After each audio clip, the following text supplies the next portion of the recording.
Personal na sinaksihan ni Pangulong Ferdinand R. Marcos Jr.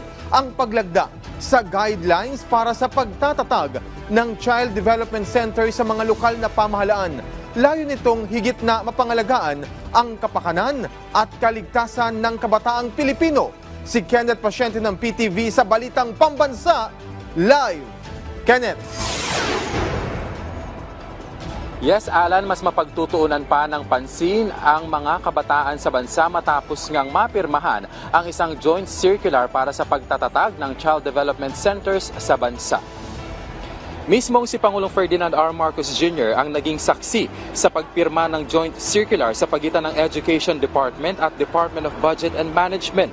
Layo nito na maging klaro ang guidelines o alituntunin para sa mga lokal na pamahalaan upang magtayo ng mga Child Development Center o CDC. Ayon sa Pangulo, hindi lamang ang ekonomiya, pagkain, infrastruktura ang tinututukan ng pamahalaan.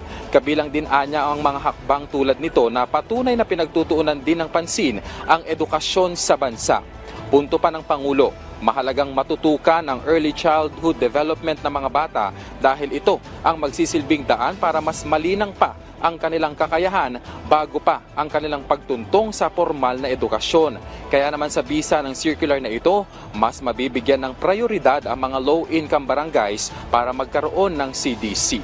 Muli namang binigyang diin ng Pangulo na maliit na bahagi lamang ng solusyon ang CDC. Kaya pinaiigting pa niya ang iba pang programa ng pamahalaan kabilang na ang First 1,000 Days of Life program para matutukan ang kalusugan, nutrisyon ng kabataan sa unang 1,000 araw. Gayon din ang supplementary feeding program at school-based feeding program.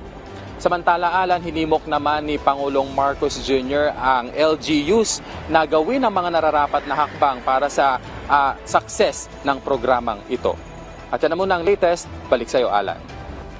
Maraming salamat, Kenneth Pasyente ng PTV.